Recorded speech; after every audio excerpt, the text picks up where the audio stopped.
Bismillahirrahmanirrahim. Assalamualaikum warahmatullahi wabarakatuh. Alhamdulillahirabbil alamin. Wassalatu wassalamu ala asyrofil anbiya'i wal mursalin Sayyidina wa maulana Muhammadin wa ala alihi wa sahbihi ajmain. Amma ba'du. Sebagai hamba Allah yang beriman, marilah selalu kita panjatkan puji dan syukur kehadirat Allah Subhanahu wa taala. Dan tak lupa juga salam kepada junjungan kita Nabi besar Muhammad sallallahu alaihi wasallam. Allahumma sholli ala Muhammad wa ala ali Muhammad. Adapun tema dalam video kali ini adalah tentang tata cara melaksanakan sholawat untuk hajat tertentu. Sudah tentu Anda pasti berharap hajat Anda dikabulkan oleh Allah Subhanahu wa taala. Untuk itulah Anda, aku, ataupun kita semua dianjurkan untuk menjaga adab-adab ataupun sejenis tata cara yang seharusnya dilakukan, yaitu sedang berdoa, yaitu untuk meminta sesuatu kepada Allah Subhanahu wa taala. Ketika berdoa harus yakin akan ijabah atau akan dikabulkan. Jangan ada keraguan. Ketika berdoa juga harus menjaga kesadaran. Jangan sampai dalam berdoa itu ada keadaan hati lalai dari Allah Subhanahu wa taala. Suatu harapan itu bukan mimpi. Tidak ada yang mustahil jika kita percaya pada Sang Maha Pemberi. Bahkan sesuatu yang sulit pun menjadi mudah jika usaha dan doa menyertai. Dengan doa, hal mustahil bisa menjadi kenyataan. Ada suatu kisah, yaitu suatu hari ada seorang bapak yang mempunyai 2 orang anak. Yang satu sudah di bangku kuliah dan satu lagi masih SMA. Bapak tersebut sangat ingin membelikan yaitu laptop untuk anaknya, yaitu yang baru saja masuk kuliah. Laptop itu bagi seorang mahasiswa adalah senjata utama untuk membantu menyelesaikan studi sarjana. Namun apalah daya sang bapak yang hanya seorang kuli bangunan dengan pemasukan yang kecil.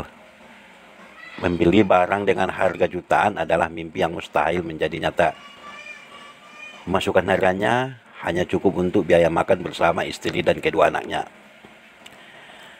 Di tengah hidup yang pas-pasan, sang bapak tetap menyimpan harapan dengan menyisihkan beberapa ribu untuk ditabung dengan harapan bisa membeli laptop untuk anaknya. Sang bapak setiap kali pulang dari tempat kerja, ia selalu melewati toko yang menjual berbagai macam jenis laptop. Bapak itu selalu berhenti sejenak di toko-toko laptop tersebut. Ia lalu pegang laptop yang dipajang di display toko.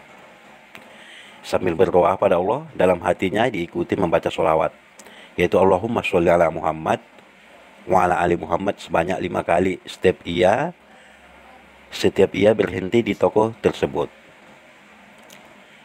Tak bisa dipungkiri, perilaku si bapak mengundang curiga pemilik toko. Dari penampilannya sudah jelas si bapak tak punya cukup uang untuk membelinya. Tapi bapak itu tidak bergemik. Dia percaya dengan niat yang sungguh-sungguh, apapun tidak akan mustahil karena dia memohon dan meminta pada yang Maha mengabulkan, dan mengiringi doanya dengan membaca sholawat. Hingga 1 minggu setelahnya, si bapak memasuki toko itu dengan anaknya. Dengan wajah sumringah, mereka melakukan transaksi besar, yaitu membeli laptop dan membawa pulang dan dibayar lunas dengan uang tunai yang pas, tak kurang dan tak lebih.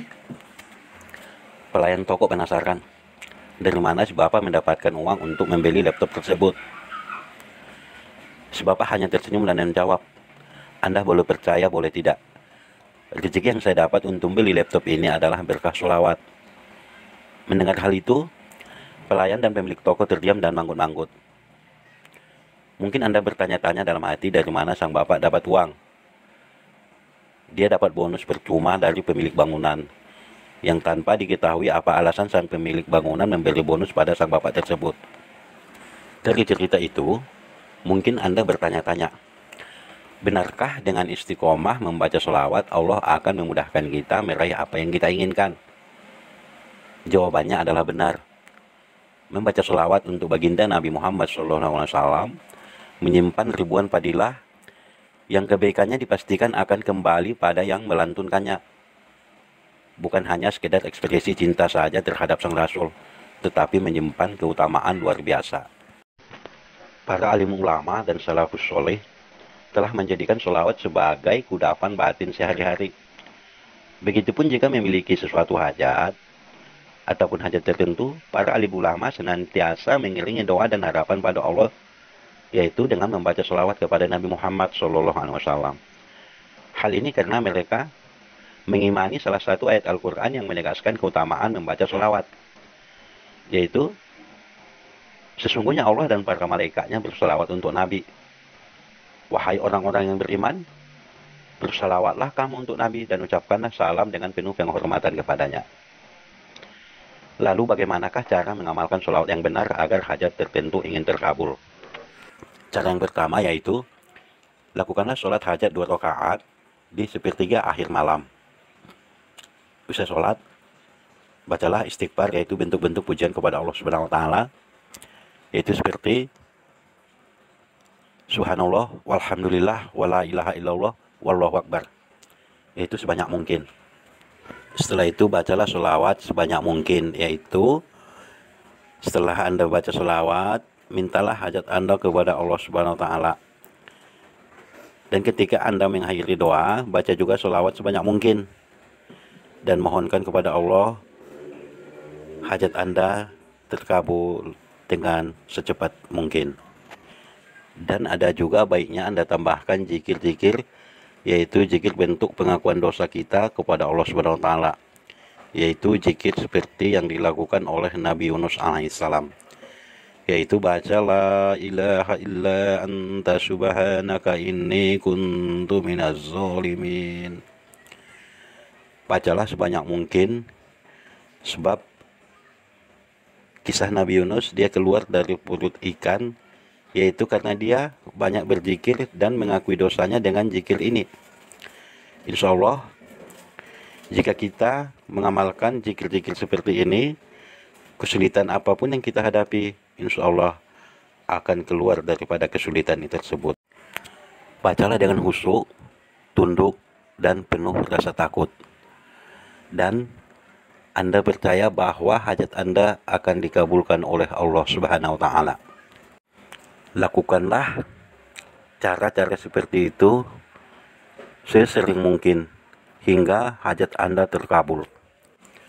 Dan perlu Anda ingat, ketika melakukan cara-cara tersebut di atas, hati kita harus konsentrasi, yaitu hadirnya konsentrasi hati kepada Allah Subhanahu wa Ta'ala. Dan ketika melakukan zikir-zikir tersebut, tidak boleh tergesa-gesa maupun dalam berdoanya. Dan selalu ingat bahwa doa adalah ibadah. Demikianlah tata cara berdoa ataupun tata cara mengamalkan sholawat, yaitu untuk hajat-hajat tertentu. Semoga cepat tercapai. Dengan yakin dan mengikuti tata cara berdoa tersebut, insya Allah semua hajat-hajat kita dapat terkabul. Semoga bermanfaat. Wabillahi wal taufiq wal hidayah. Wassalamualaikum warahmatullahi wabarakatuh.